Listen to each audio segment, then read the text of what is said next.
Today is Thursday, 9th of May 2024. Starting the newspaper analysis with the newspaper, The Hindu states that Israel pounds overcrowded Rafah as trusty talks to resume. Palestinians inspected the site of an Israeli strike on a house amid the ongoing conflict between Israel and the Palestinian Islamist group Hamas in Rafah, in the southern Gaza Strip on May 8, 2024.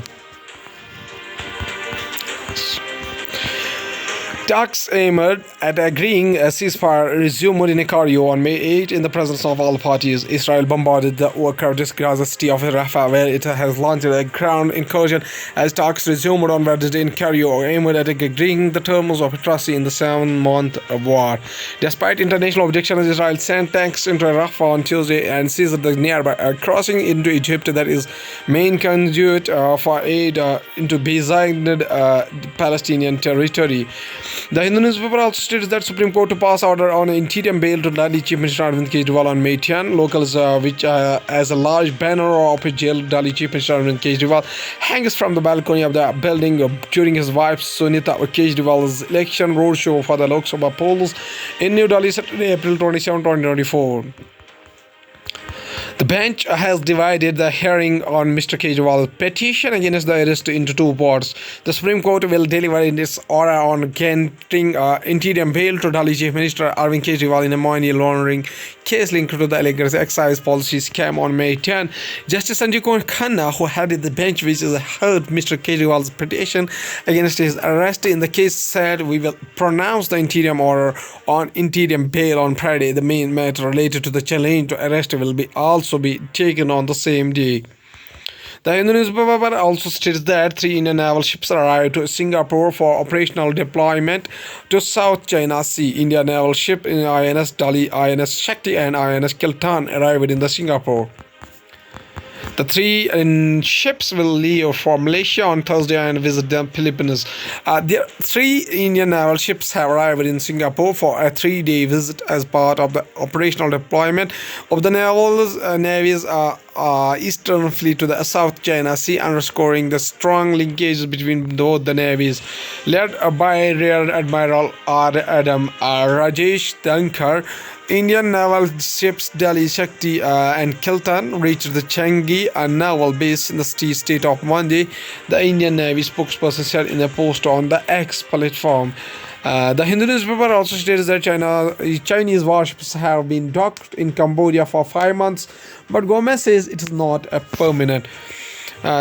This satellite photo taken by the Planet Labs PBC shows 2 Chinese converters docked at the Ream Naval Base on the Gulf of the Thailand on Wednesday, on May 8, 2024. Cambodia's defense minister insisted Wednesday that the month-long presence of the 2 Chinese warships are at a strategically important naval base that there has been newly expanded with the funding from Beijing does not constitute a permanent deployment of the Chinese military in the country. Current satellite image analysis that the Associated Press confirmed that 2 ships remained 3 on Wednesday, more than 5 months since that initially appeared. Cambodia's defense minister insisted Wednesday that the month-long presence of 2 Chinese warships in a strategically important naval base that is being newly expanded with the funding from Beijing does not constitute a permanent deployment of the Chinese military in the country. Questions had arisen after the Center for Strategic and International Studies reported last month that 2 Chinese corvettes that docked at the Ream Naval Base Pile in December had maintained a nearly permanent presence there since. The Hindu newspaper also states that India contributed $5 lakh to United Nations Counter-Terrorism Trust Fund. India's permanent representative to the United Nations, Ruchira Kamboj, India contributes $5 lakh to United Nations Counter-Terrorism Trust Fund, affirming unwavering commitment to the global fight against terrorism. India has contributed $5 lakh to the United Nations Counter-Terrorism Trust Fund, underscoring its unwavering commitment to the support multilateral efforts in the global fight against the scourge of terrorism. India's permanent representative to the United Nations, Ambassador Ruchira Kamboj, on May 7, he handed over the Under Secretary General, United Nations Office of Counterterrorism, Vladimir Voronko, the country's voluntary financial contribution of $500,000 towards the United Nations Counterterrorism Trust Fund. Now, going towards the Hindustan Times newspaper states that BSF canine recruits are drone worst enemies. Sultan Labor left is a part of the BSF Punjab and alerts the force about the drones that usually carry cash or contraband.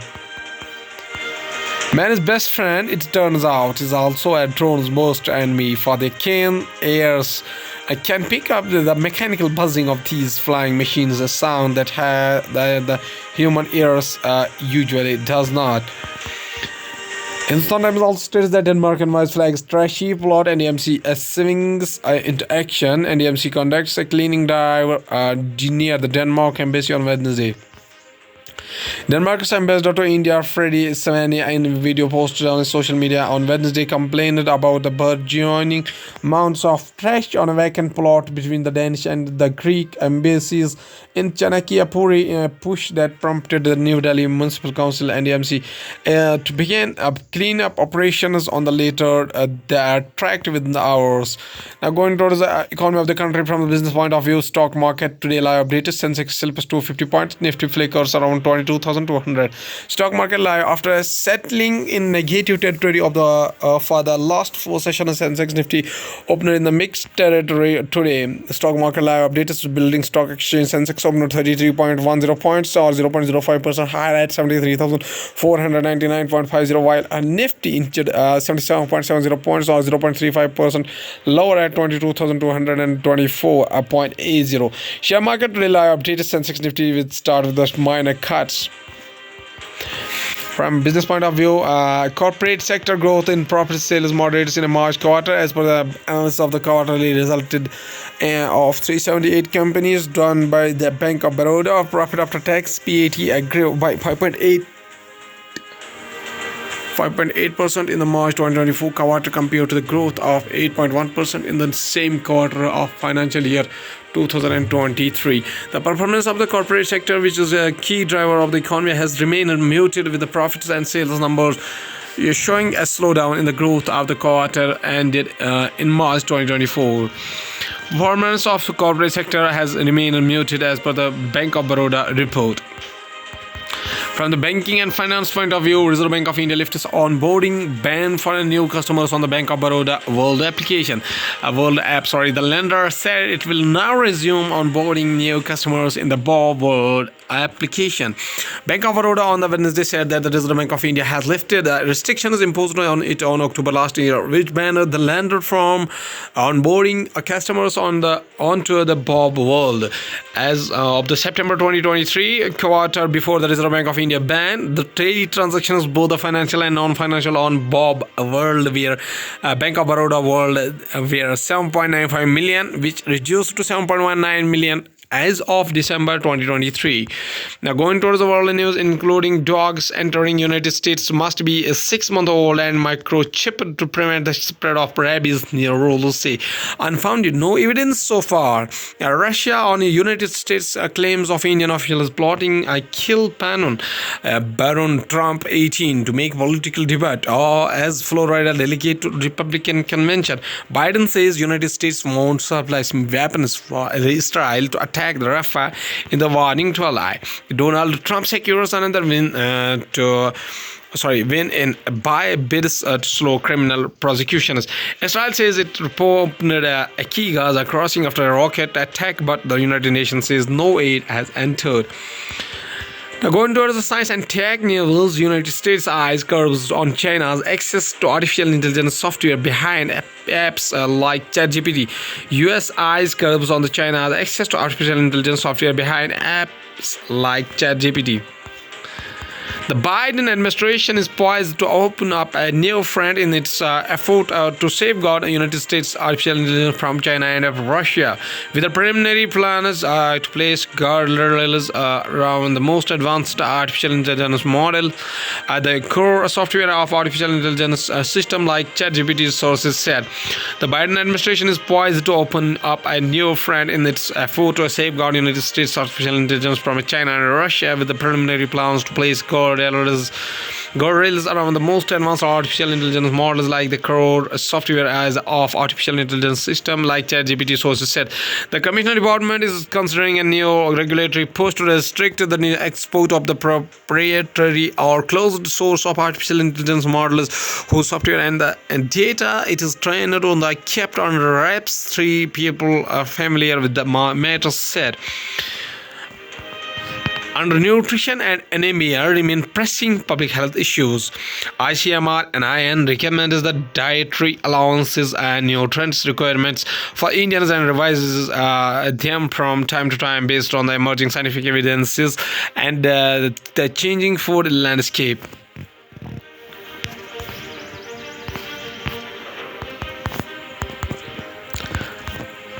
ICMR and IN specifies what to eat: 50% to 55% of the total calories from the carbohydrates, 10 to 15% from proteins, and 20 to 30% from the dietary fats. Undernutrition and anemia continue to persist as a public health issue, with an estimated 56.4% of the total disease burden in India being attributed to the unhealthy diets, according to the latest dietary guidelines for Indians. DGI is developed by Indian Council of Medical Research, ICMR, National Institute of Nutrition, ICMR, and IN Hyderabad. It is said a significant proportion of the children continue to suffer inferior nutritional status while concurrently battling rising the prevalence of overweight, obese, pre-diabetic symptoms, heightened risk to non-communicable disease, and cities in several states, creating a dual burden of the malnutrition where both undernutrition and overweight obesity coexist within the same communities and even within the households. At last, there is a famous quotation said by Maulana Abdul Kalam Azad, whose full name was Abul Kalam Ghulam Muhyiddin Ahmed bin Khairuddin Al-Hassani. Birth anniversary is 11 November 1888 up to 22nd of February 1958. Was an Indian independence activist, writer, and a senior leader of the Indian National Congress. Following India's independence, he became the first Minister of Education in the Indian government. He is commonly remembered as a Maulana Azad. The word Maulana is an honorific meaning our master, and has adopted Azad Free as his pen name. His contribution to establishing the Education Foundation in India is recognized by celebrating his birthday as a National Education Day across the India. In October 1920, Azad was elected as a member of Foundation Committee to establish Jamia Millia Islamia at Aligarh in UP. Without taking help from British colonial government, he is assisted in shifting the campus of the university from Aligarh to New Delhi in 1934. The main gate number 7 to the main campus of the university is named after him. Azad was one of the main organizers of the Darsana Satyagraha in 1931 and emerged as one of the most important national leaders of the time, prominently leading to the causes of the Hindu-Muslim unity as well as espousing secularism and socialism. He served as a Congress president from 1940 to 1945, during which the Quit India Rebellion was launched. Azad was imprisoned together with the entire Congress leadership. He also worked for Hindu-Muslim unity through the Al-Hilal newspaper. Mr. Maulana Abdul Kalam Azad says a famous quotation. He says that educationists should build the capacity of spirit of inquiry, creativity, entrepreneurial, and the moral leadership among the students and become their role model. Okay, thank you.